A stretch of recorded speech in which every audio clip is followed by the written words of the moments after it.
राम जी के साथ साथ में सीता जी और लखन ये दोनों भी चलने को तैयार हुए।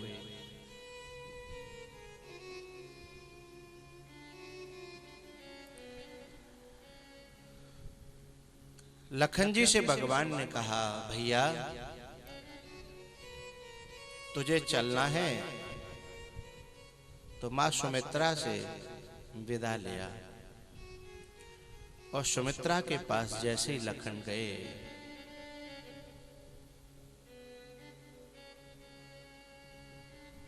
लखन जी ने जब यह बात कही तो सुमित्रा ने एक बड़ी प्यारी बात कही।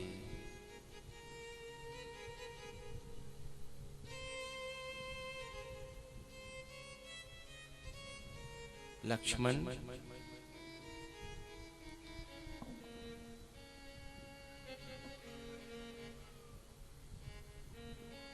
राम तेरी वजह से ही तो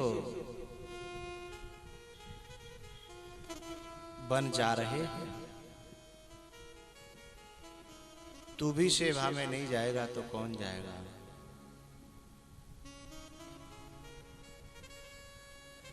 लेकिन तूने एक बड़ी गलती की बेटा। क्या?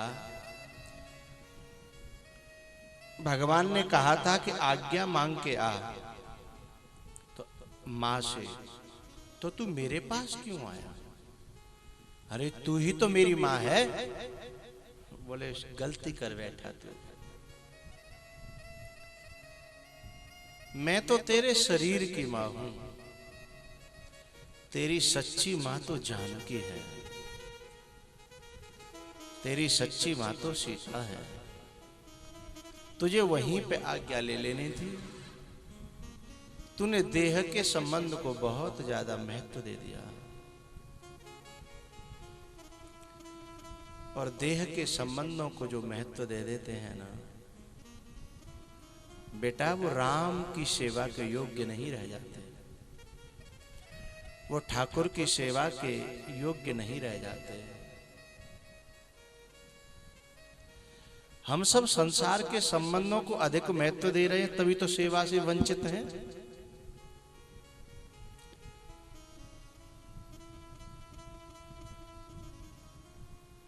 आप लोगों में कितने लोग बैठे होंगे जिनके मन कईयों बार इस दुनियादारी को छोड़ के कहीं दूर जाने का मन करता होगा। कहीं संतों में, कहीं तीर्थ में, कहीं आश्रम में। एक आध बार नहीं, कईयों बार मन होता होगा। माताओं की समस्या तो यह है कि वो नारी हैं, सोच सोच के रह जाती हैं कि आखिर जाएं तो जाएं कहां, मोकूं और न तोकूं ठौर। पुरुषों की क्या समस्या है? पुरुषों की तो कोई समस्या नहीं, कहीं भी जा सकते हैं, कहीं भी रह सकते हैं, कभी भी जा सकते हैं, किसी से पूछना न करना। फिर क्यों नहीं जाते? उन्होंने देह के नातों को बहुत ज्यादा महत्व दे दिया है, शरीर के संबंधियों को बहुत ज्यादा महत्व दे दिया है। किसी का बेटा रोक लेता है, किसी की बहू रोक लेती है, और नहीं तो नाती और नातनी रोक लेते हैं। कोई न कोई संबंध भीतर बसा रखा है।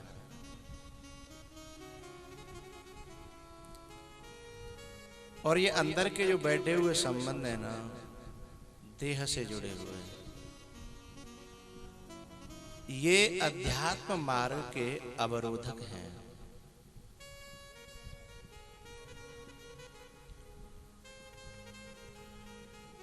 लक्ष्मण,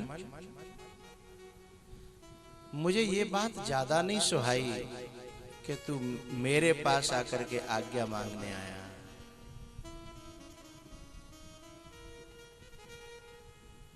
मैं तो तुझे देह से ऊपर उठाना चाहती हूं और तू फिर भी देह में फंसना चाहता है।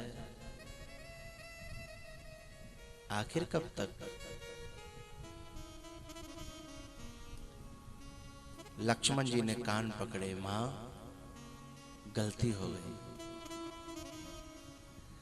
लेकिन अब मैं मां से आज्ञा मांगने नहीं आया, तेरा उपदेश मिल गया ना। तो बोले मैं गुरु से आज्ञा मांगने आया हूं, और गुरु से ये पूछने आया हूं कि मेरी मां कौन सी है। तो आपने मां का मुझे पता बता दिया। एक बात बताऊं आप सबको, असली हमारा संबंधी कौन है इस बात को तो गुरु ही बताता है। असली, ये सब तो नकली हैं सब दुनिया वाले, लेकिन असली हमारा संबंध किसके साथ क्या होना चाहिए इसे तो सदगुरु ही बताता है। तात तुम्हार मातु वैदेही, तात तुम्हार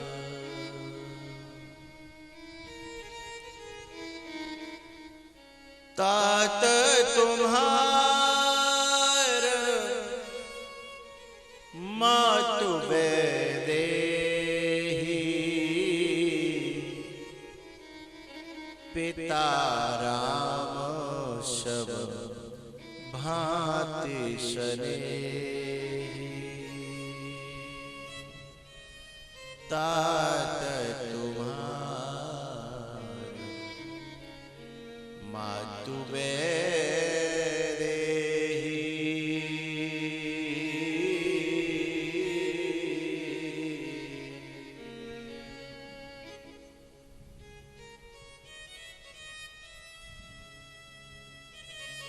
भैया, अध्यात्म की दौड़ में जो तुम्हारा साथ दे वह सबसे अच्छा संबंधी है, और अध्यात्म की दौड़ में जो तुम्हारे पैरों से लटक जाए वो हमारा सबसे बड़ा दुश्मन हुआ करता है।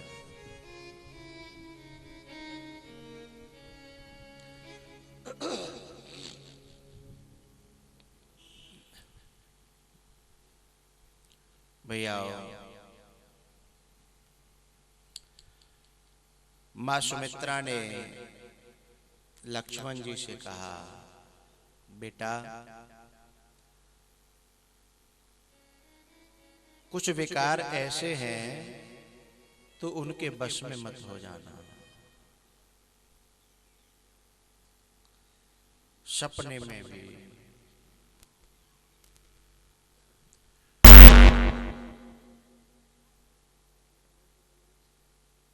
लक्ष्मण जी ने सोचा कि सपने में भी बस में नहीं होना है, जब सपने में तो अपना बस ही नहीं होता तो कैसे रोकेंगे।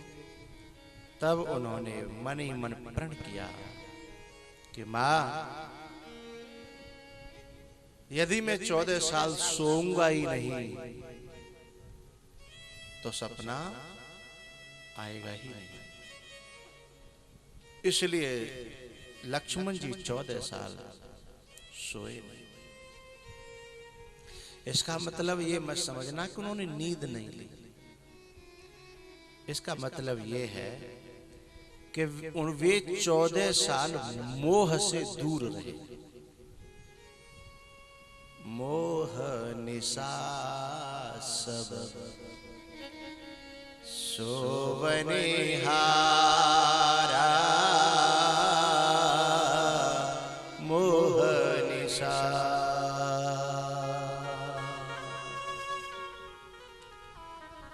ये निशा, ये रात्रि, ये नींद, इसी में तो स्वप्न देखे जाते हैं। देखे सपन अनेक प्रकार,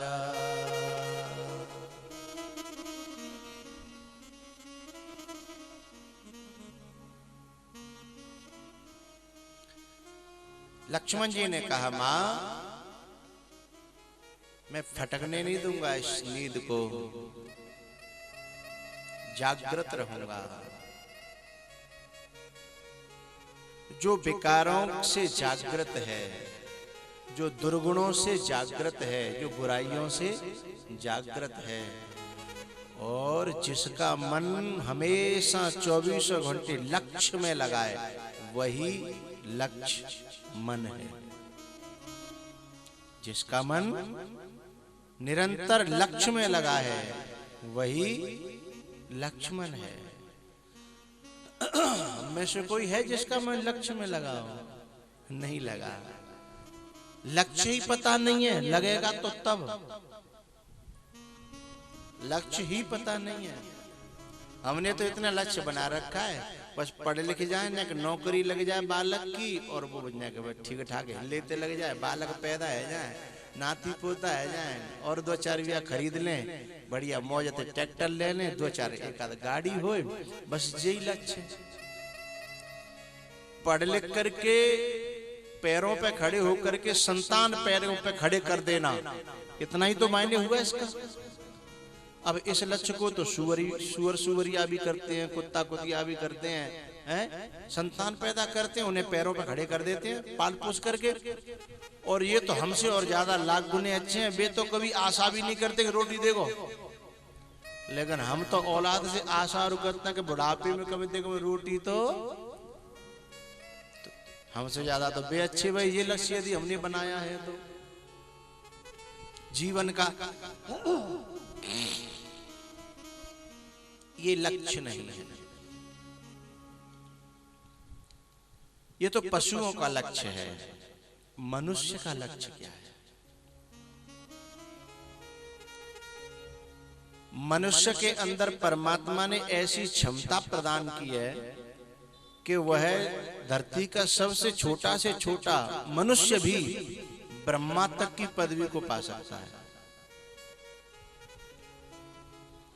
जैसे चाय बेचने वाला प्रधानमंत्री तक पहुंचता है, ऐसे ही अध्यात्मिक मार्ग वाला छोटे से छोटा व्यक्ति भी ब्रह्मा के पद को प्राप्त कर सकता है। अब इतनी बड़े जहां ऑफर हो जिस लाइन में है, और वो केवल खाने कमाने में पूरी जिंदगी को गुजार जाए, इससे ज्यादा घाटे का सौदा और क्या हो सकता है? इस मनुष्य की योनि से ही ब्रह्मा का पद प्राप्त होता है।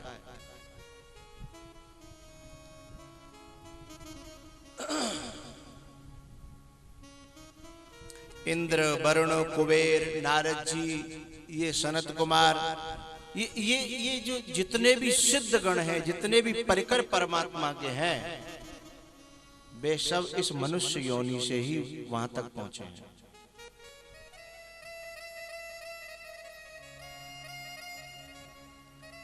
एक दिन राम जी वशिष्ठ जी के यहाँ अध्ययन कर रहे थे, योग वासिष्ठ का। अचानक वशिष्ठ जी की निगाह एक दूसरी जगह गई और वो मुस्कुरा गए।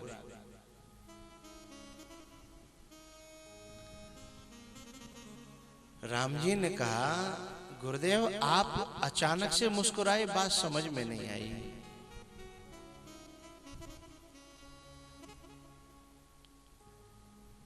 बोले बेटा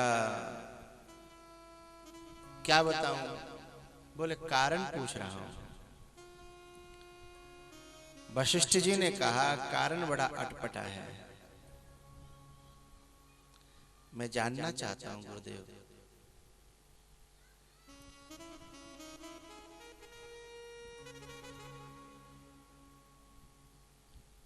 ठीक है मैं बताता हूं। देख वो एक कीड़ा है, नाली में कुलबुला रहा है, दिख रहा है? हाँ दिख रहा है। ये कीड़ा है ना, ये एक दिन इंद्र था। एक दिन इंद्र था? बोले हाँ। और आज ये व्यक्ति गंदी नाली का कीड़ा है।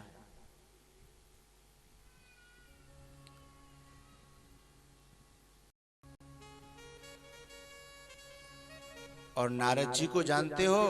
बोले हाँ। वो व्यक्ति जो तीनों लोकों में सर्वत्र गति है, वो एक दिन धरती लोक का एक छोटा सा गरीब बुढ़िया का बेटा था। जो इंद्र था वो गंदी नाली का कीड़ा है मृत्यु लोक में, और एक जो इस समय नारद बना बैठा है वो इस धरती का एक छोटी सी बुढ़िया का बेटा है।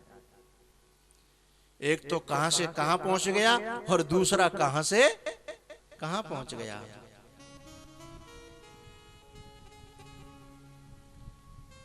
कारण संगति, कारण लक्ष्य का अंतर। नारद जी को संतों की संगति मिली और इस कीड़े को भोगियों की संगति मिली। ये भोगों में फंसा तो यहां आके गिरा। ते तम भुक्त्वा स्वर्गलोकम विशालम क्षीणे पुण्ये मर्त्यलोकम विशंति। जो स्वर्ग में भोगते भोगते अपने पुण्यों का क्षय हो जाता है तो ऊपर से धकेल दिए जाते हैं, फिर कहीं न कहीं इस प्रकार के कुकर्मों में फंस करके गंदी नाली के कीड़े तक की यात्रा करते हैं। और जो संतों की संगति में पड़ जाते हैं वे एक छोटे से छोटे व्यक्ति से उठते उठते उठते उठते केवल धरती के सबसे बड़े व्यक्ति नहीं, लोकांतरों के सबसे बड़े व्यक्ति बनने की क्षमता रखते हैं। ये अनंत संभावनाएं मानव के अंदर भगवान ने रखी है, अनंत संभावना।